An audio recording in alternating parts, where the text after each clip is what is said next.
Is it recording? Is there a red thing? Yeah. Cool. Oh wait, a red thing? Yeah, there it is. Okay.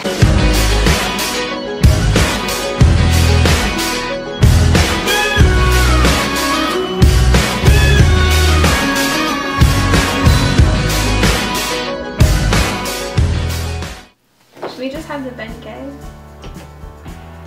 For your aching shoulders and back, because you're For your aching mind. Hey guys! Is that right? Yeah. Welcome Hi. to the Honesty Issue. I'm Katie. And I'm Sky. And we're doing another Q&A today. We're answering your questions. Because all of you guys and your questions want a whole video dedicated to them, but I don't have that kind of time. Schuyler's back is broken. Okay, we're gonna get into your questions. First one. I can take the first one. Yeah, I'm gonna have Schuyler take this one. I'm gonna hand her your laptop. Okay. First question. Hey girls, I asked a while back if you could do an advice video. It embarrasses me to say this, but I have a foot fetish. I've been in my first relationship for about 6 months and I'm getting to the point where I really want to tell my partner about my foot fetish as I want to massage her feet, etc. However, I'm worried that it might scare her away if I told her. Firstly, do you both think it's abnormal or weird to have a foot fetish? Secondly, do you have any suggestions of how I could open up to my partner about it? Here's all I have to add. It's not weird. Plenty of people have fetishes. There are whole websites dedicated to them. That's all I have to contribute. But I will take your question seriously, and I will say to you that I don't think that's weird. I might want to start easy with that. Just, you know, kindly, hey, can I help you out? You look tired. Can I give you a foot massage? There's more attractive places, I can't Just think of any. appreciate all of her places equally. Have you guys ever seen a vagina? It's disgusting. Hey, mine's beautiful. Have you looked at it? Yes. It's terrible. No, it's terrifying. Nope. think I it's just look disgusting. mine in the eye. Yeah. Anyway. Ease into it. Don't into just it. sit down and be like, by the way, babe, I have a foot fetish. How you feel? Just low key. Just low key. It's good. Okay. Okay. Next question. Will you guys be doing more challenges? Sure. Is that what you guys If want? you guys have ideas, because we have done all that we can think of. There are a few suggestions, Oh, but really? I've never heard of them, so I didn't suggest them.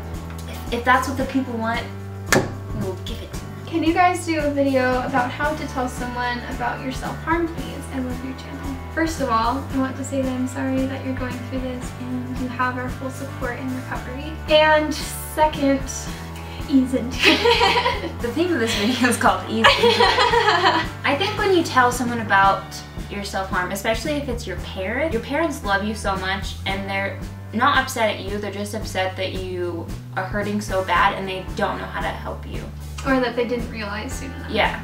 So try and take that into consideration when you tell them. It might take them like a little while to try and like reevaluate and decide like what the next steps need to be from there. But be patient with family and friends because it is a hard pill to swallow that you are in so much pain that you have to inflict it on yourself. Nobody wants to see someone else in pain. Yeah. So, I mean, it's not you, it's just understanding that you're hurting that's hard for them.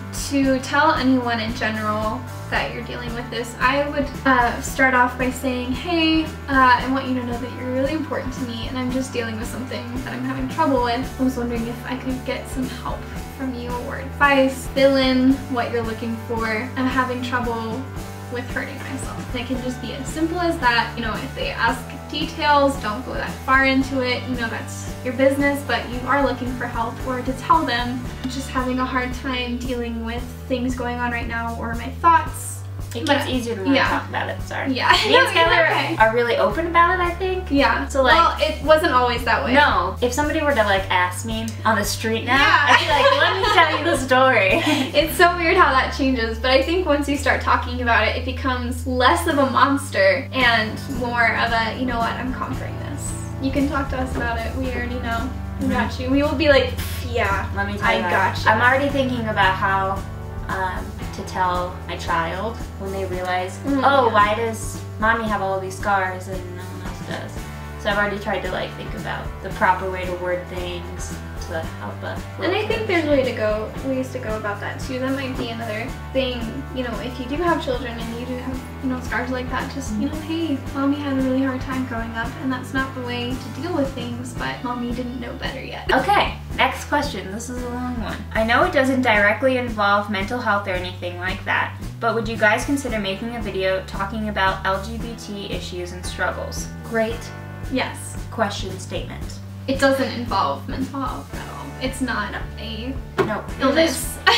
in the great words of Lady Gaga, you're born that way. But yes, we do plan on doing that at some point. We don't know personally. Yeah, we've never had to come out, and we've never had to deal with the bullying and the discrimination that goes along with those things. Yeah. So we need to do some more research and talk to a few Research people. or just, you know, bring a good friend in that does. I don't want to say anything that's inaccurate or offend someone. Offend something offensive. The point is, we Yeah. will make a video about that. We just give us some more time. We're working on it. Yeah, Yeah. So we'll get to it. I promise. We're not gonna leave you hanging. Here you go.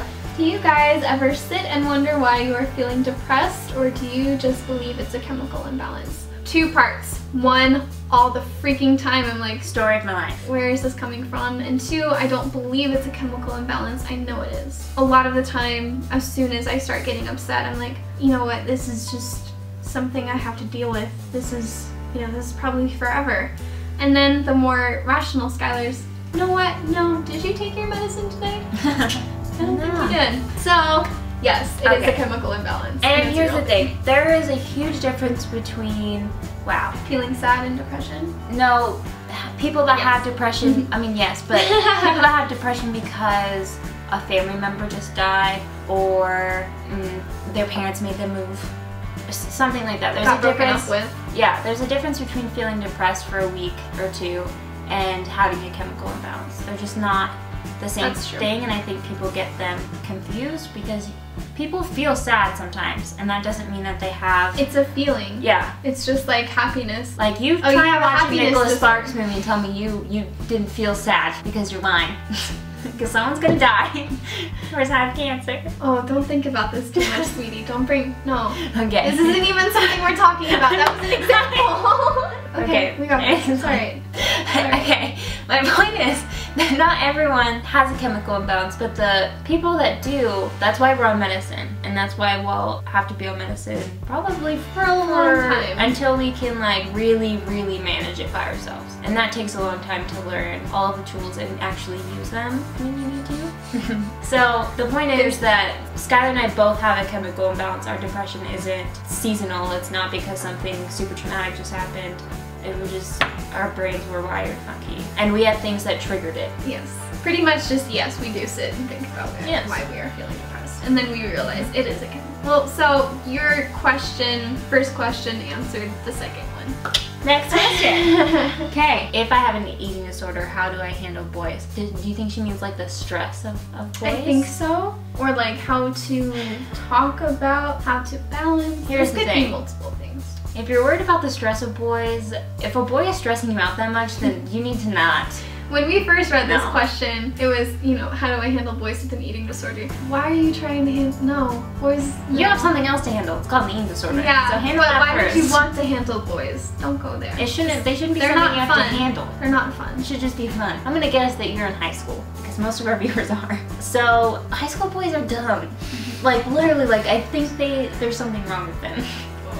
They're not mature, and they can't handle someone with an eating disorder. Like, that's just a straight up, like, they can't even handle the stress of math class. Unless they are a male in high school who has an eating disorder, in which case, yes. The statistics of that happening are not very high, but if you do, date them. Actually, don't date them, that's a bad idea. That's awful. And if you're worried about telling the boy, you don't have to. Unless you're Don't in a feel serious obligated to, relationship yeah. with them and you're like getting married, there's like no reason to disclose all of your deepest, darkest secrets. Like, it's just not necessary. It's not like a, you know, I felt the same way when I was in high school. You know, whoever I dated, they need to know what they're dealing with because they don't.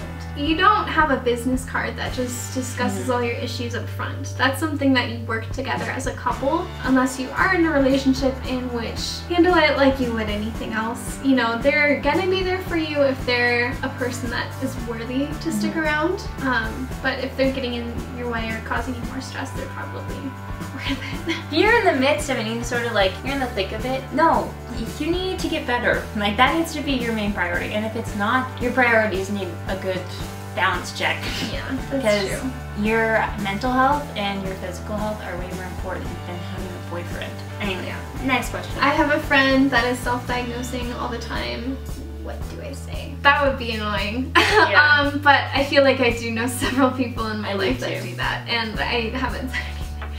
I would say, you know, hey, you talk about that a lot. It really is a serious issue.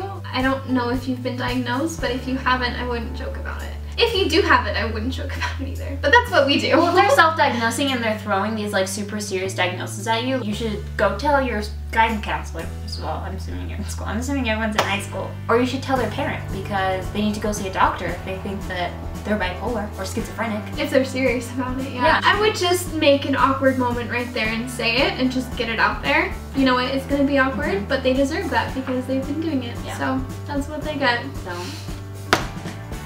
Done. anyway, if you guys have any other questions or comments or concerns or challenge ideas, apparently. If you guys have any questions, comments, concerns, you guys can comment down below, email, Tumblr, Facebook, Tweet.